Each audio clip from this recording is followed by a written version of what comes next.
اور یہ فرمایا کہ جو آدمی ان کلمات کو پڑھ لے صبح یا شام اس پر کوئی مصیبت نہیں آئے گی۔ اس کے ساتھ ساتھ یہ بھی بیان کیا کہ میں نے ان کلمات کو کبھی نہیں چھوڑا۔ تو لوگ آپس میں ایک دوسرے کو اشارے کرنے لگے، جو عیادت کرنے کے لیے آئے تھے ان کے پاس ایک دوسرے اشارے کرنے لگے کہ دیکھو تو صحیح، اپنا تو حال یہ ہو رہا ہے کہ فالج پڑے ہوئے ہیں اور کہتے یوں ہیں کہ جو آدمی یہ دعا پڑھتا ہے پابندی سے اس پر کوئی مصیبت نہیں آتی، اور خود یہ بھی کہہ رہے ہیں کہ میں اس دعا کی پابندی کرتا تھا۔ تو لوگوں نے اس کو اشارہ کیا کہ اگر یہ دعا پڑھتے ہیں تو ان پر یہ مصیبت کیوں آتی ہے، فالج کاٹے کیوں آئی؟ سمجھ گئے لوگوں کے اشاروں سے، کہنے لگے کہ تم لوگوں کو اس پر تعجب ہو رہا ہوگا کہ میں اس دعا کا اہتمام کرتا ہوں پڑھنے کا، پھر بھی میرے اوپر یہ فالج کا اٹیک ہو گیا۔ فرمانے لگے کہ میں تمہیں سناتا ہوں قصہ کیا ہوا۔ کہتے ہیں میں یہ دعا روزانہ پابندی سے پڑھتا تھا اور مجھے کبھی کوئی تکلیف نہیں پیش آئی، لیکن جب اللہ تعالیٰ نے میرے لیے فیصلہ کر دیا کہ اس کو فالج کا اٹیک ہونا ہی ہونا ہے، اس لیے کہ اللہ تعالیٰ کا نظام یہ ہے کہ وہ مسلمان کو جنت میں داخل کرنے کے لیے بیماریوں کے ذریعے اس کو پاک کر دیتے ہیں۔ اگر آدمی جہنم کے عذاب کا مقابلہ دنیا کی کسی بیماری سے کر لے،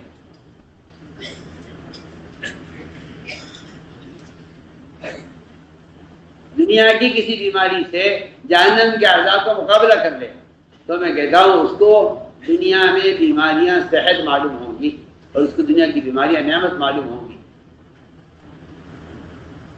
سوچیا کسی آدمی کے قتل کا فیصلہ کر دے حکومت، سنیے میں کہ آپ کو مثال دیتا ہوں، کسی آدمی کے قتل کا حکومت فیصلہ کر دے کہ اس آدمی کو قتل کرنا ہے، اس کا قصاص ہونا ہے اور اس کو سولی پہ چڑھانا ہے، اس کی سزا ہے، تب اس سے یہ کہا جائے کہ آپ کو اختیار ہے، میں بہت آسان مثال آپ کو دے رہا ہوں، اسے کہا جائے آپ کو اختیار ہے یا تو آپ قتل ہو جائیں یا ہم آپ کو 5 کوڑے مار کر آپ کو ہم چھٹی دے دیں، تو بتائیے کہ وہ قتل پر راضی ہوگا یا 5 کوڑے مروا کر چھٹی ہو جائے گی اس کی؟ وہ کس چیز کو پسند کرے گا؟ سوچو، وہ کہے گا جی آپ کا احسان ہوگا مجھ پر، میرے چھوٹے چھوٹے بچے ہیں، انہیں کون دیکھے گا، کون پالے گا میرے بعد، آپ کا بڑا احسان، آپ 5 کوڑے میرے مارنے آپ کا مجھ پر احسان ہوگا۔ میں کہتا ہوں وہ اس کو نعمت سمجھ کر اس کا تقاضا کرے گا کہ ہاں آپ مجھے 5 کوڑے مار لیجئے تاکہ میں قتل ہونے سے بچ جاؤں۔ میں تو آپ سے کہتا ہوں کہ اگر کسی کو آخرت کے عذاب کا تصور ہو جائے تو وہ دنیا میں بیماری کو ایسی نعمت سمجھے گا۔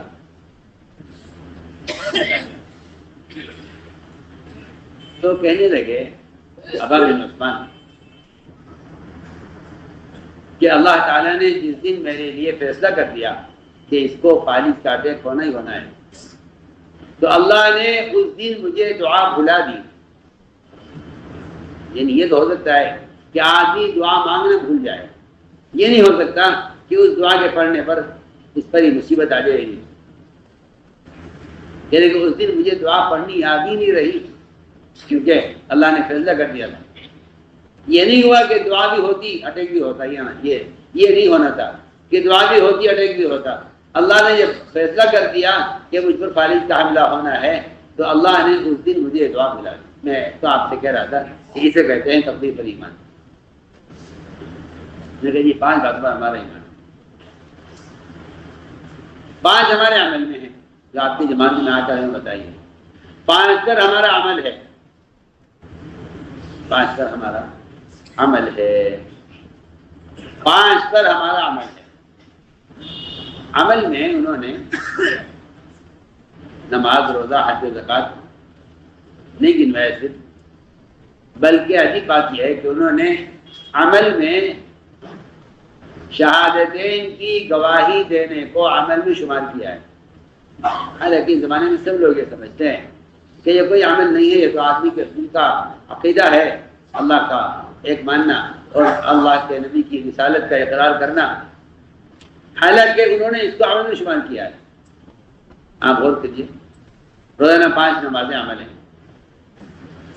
سالانہ زکوٰۃ دینا عمل ہے، زندگی میں حج کرنا عمل ہے، سالانہ ہر مہینے رمضان کا روزہ رکھنا فرض ہے، عمل ہے، روزہ عمل، نماز عمل، زکوٰۃ عمل، جہاد عمل،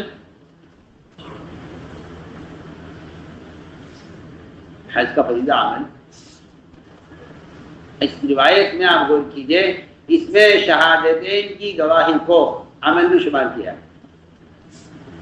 اس سے معلوم ہوتا ہے کہ اللہ کی توحید کا بیان کرنا یہ توحید کی گواہی دینا ہے، اور نبی کی رسالت کو عملی طور پر بیان کرنا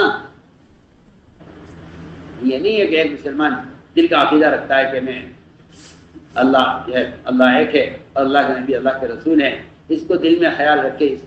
اس کو یہاں اس روایت میں نماز، روزے، حج و زکوٰۃ کے ساتھ اس کو عمل میں شمار کیا جاتا ہے کہ ہمارا یہ پہلا عمل یہ ہے کہ ہم شہادتین کی گواہی دیتے ہیں، یہ ہمارا عمل ہے. شہادتین کی گواہی کو عمل میں شمار کیا جا رہا ہے. اور دوسرا عمل یہ ہے ہمارا کہ ہم نماز قائم کرتے ہیں. یہ کیا نماز پڑھتے ہیں؟ آپ اگر غور کریں گے روایتوں میں تو نماز پڑھنے کا حکم کافر کے لیے ملے گا.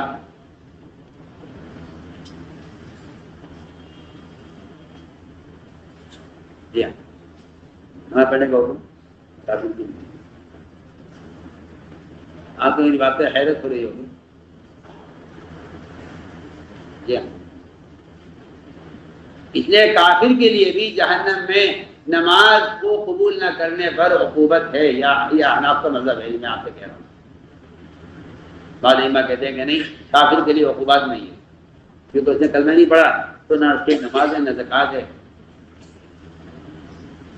حالانکہ کلمہ لا الہ الا اللہ کا قبول کرنا ان فرائض کے ساتھ ایسا لازم ہے کہ کافر کو جہنم میں فرائض کے قبول نہ کرنے پر عقوبت ہے. یہاں سن لیں، کافر کے لیے فرائض کو قبول نہ کرنے کی وجہ سے کافر کے لیے جہنم میں سزا ہے. یہ ہمارا مذہب ہے.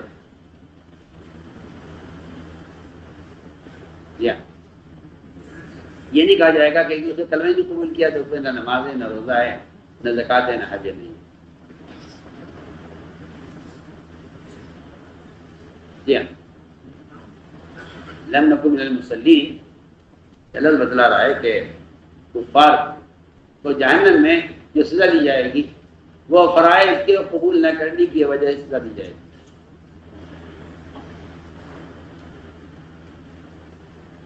ہم بہت اہم بات کرتے ہیں. یہ بات نہیں ہے کہ کافر کے لیے عقوبت اس لیے نہیں ہے کہ اس نے کلمہ کو قبول نہیں کیا، کہ نہیں، کلمہ قبول نہ کرنے کی الگ عقوبت ہے. اس کلمے کے ساتھ جو فرائض لازمی ہیں ان کی وجہ سے کافر کو سزا دی جائے گی جہنم میں. تو میں نے ایک بات چھیڑی ہے کہ کافر کو نماز پڑھنے کا حکم ہے. آپ ابو سفیان اور بادشاہ کے سوال و جواب میں آپ دیکھ لیجئے. وہاں ابو سفیان نے کہا تھا بادشاہ سے، ابو سفیان نے بادشاہ سے یہ کہا تھا کان یامرنا بالصلاۃ. کیوں بولتا؟ ہاں، میں اس لیے کہتا ہوں تاکہ بعض مرتبہ آدمی الجھ جاتا ہے کہ بھائی یہ تو کہیں آج تک سنا ہی نہیں ہے کہ کافروں کو نماز پڑھنے کا حکم.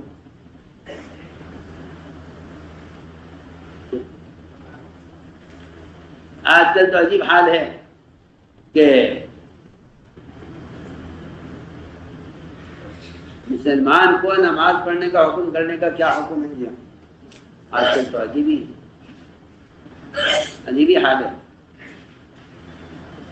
وہاں یہ ہے کہ ابو سفیان یہ کہہ رہے ہیں کافر ہیں، اسلام نہیں لائے گی، اور آسانی کی مخالفت کے لیے انہوں نے ملکوں کا سفر کیا ہے. اور وہ کہہ رہے ہیں وہاں کافر ہوتے ہوئے بادشاہ کے سامنے کان یامرنا بالصلاۃ، جب ہمیں نماز کا حکم دیکھا پڑھیے، آپ کی روایت پڑھیے، آپ کو صاف ملے گا۔ اس کے علاوہ بہت روایتیں ہیں، اور یہ بالکل ایک متفقہ ہمارا مذہب ہے کہ کافر کے لیے جہنم کی عقوبتوں میں فرائض کو قبول نہ کرنے کی بھی سزائیں ہوں گی۔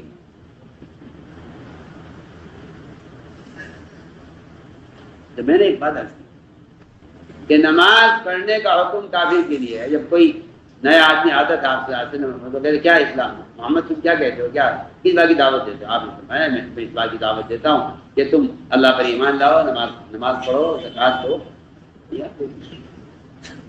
اس کے باوجود بھی آپ کو بعض کفار ملیں گے جن کو فرائض بتلائے گئے مگر وہ اسلام نہیں لائے۔ کیا پڑھیے ہوئے تھے؟ تو کافر کو نماز پڑھنے کا حکم ملے گا اور مومن کو نماز قائم کرنے کا حکم ملے گا۔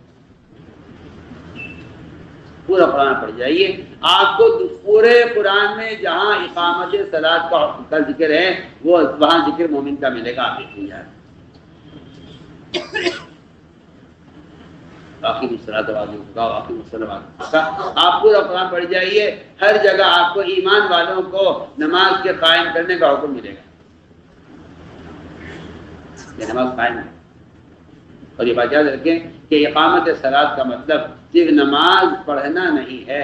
اقامت صلاۃ کا مطلب مسلمانوں کو نماز کے فریضے پر جمع کرتے رہنا، اس کی کوشش میں لگے رہنا، یہ بھی اقامت صلاۃ میں داخل ہے۔ جو آدمی اس کی کوشش نہیں کر رہا ہے وہ نماز چھوڑنے والی کی طرح گناہ گار ہے۔ دنیا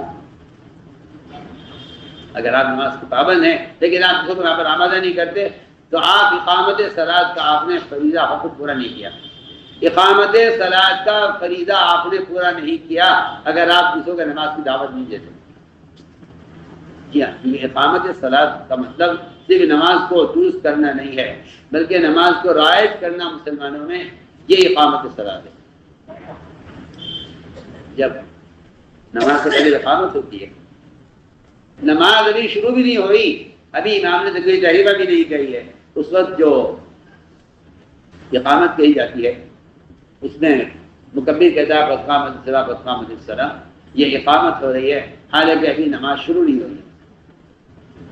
اس لیے اقامت صلاۃ صرف نماز کی پابندی کو یا نماز کی درستگی کو نہیں کہتے بلکہ اقامت صلاۃ کا جو فریضہ ہے وہ مسلمانوں کو نماز پر جمع کرنے کا حکم ہے۔ نماز قائم کرو یعنی نماز کو رعایت کرو۔ اس کے دو مطلب ہیں، ایک اجتماعی کہ نماز کو رعایت کرو، ایک انفرادی کہ پھر نماز کو درست کرو۔ میں نے کہا کہ ہم نماز قائم کرتے ہیں، یہ نہیں کہا نماز پڑھتے ہیں، یہ نہیں کہا نماز پڑھتے ہیں۔ اچھا، ایک ہی بات اندر یہ ہے کہ ہم رمضان کے روزے رکھتے ہیں، بیت اللہ کا حج کرتے ہیں، اور ہمارے اندر ایک صفت یہ ہے کہ ہم اپنے مال کی زکوٰۃ دیتے ہیں۔ یہ ساری بات اس جماعت سے ہو رہی ہے جو پہلی مرتبہ آپ کی خدمت میں حاضر ہوئی ہے، پہلی بار آئی ہے۔ لوگ کہتے ہیں جی ہم تو پہلی مرتبہ نکلے ہیں۔ جی ہاں،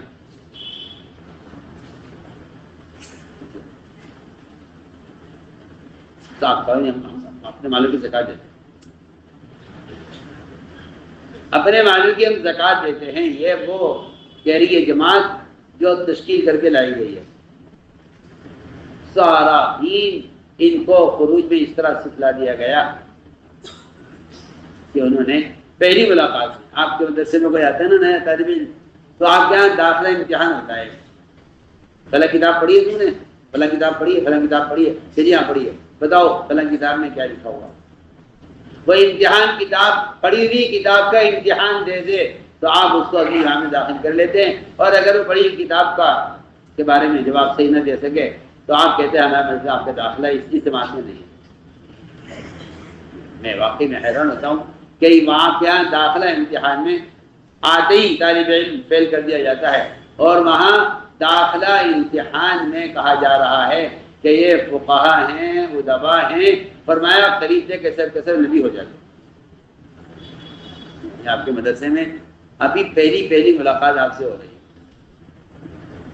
اللہ اکبر۔